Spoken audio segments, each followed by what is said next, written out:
The moonlight shone pale across the ravaged battlefield, where broken metal and scorched stone whispered of the skirmish that had ended only hours before.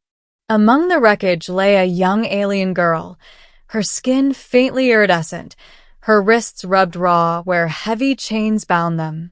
Her own kind had fled, leaving her tethered to human territory, perhaps as a distraction, or perhaps as punishment. No one lingered now but one man.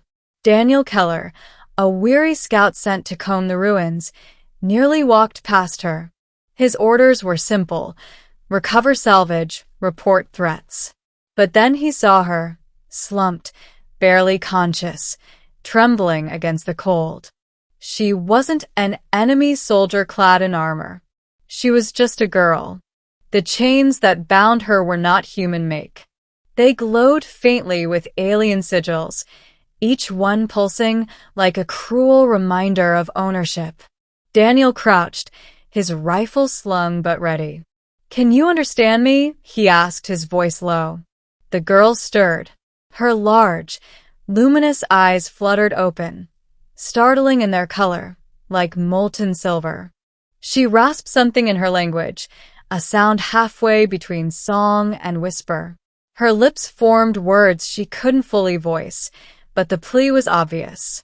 She tugged weakly at the chains.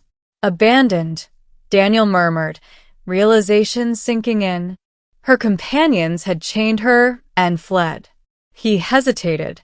To free her was to break orders. To leave her was to condemn her to death. He studied the chains, then pulled a small cutting torch from his salvage kit. "If they left you here," he muttered, "you're not their prisoner anymore." The flames sparked to life. The girl flinched, but didn't pull away as he pressed the torch to the alien metal. Sparks flew. The sigils flickered and hissed as if alive. She cried out once, not in pain but in fear that the attempt might fail. Daniel worked steadily, sweat beading on his forehead. One shackle snapped, clattering to the ground. Then the next.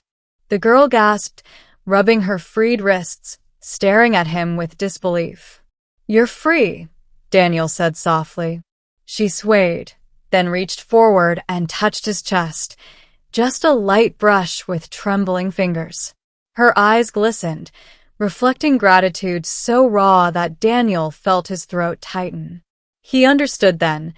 No one had ever chosen mercy for her before. "Why did they leave you?" he asked.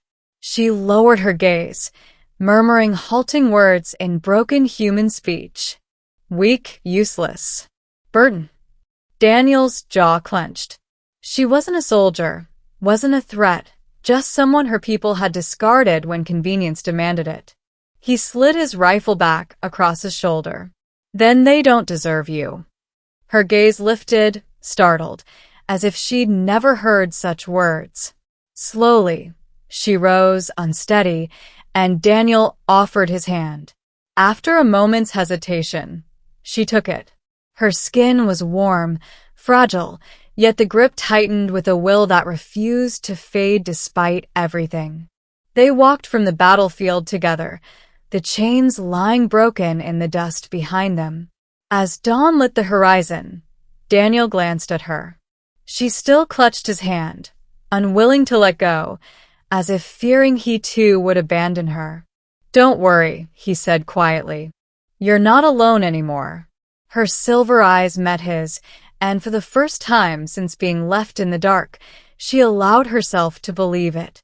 And somewhere deep in that fragile moment of trust, the bond between a human and an abandoned alien girl was forged, not by war, but by choice.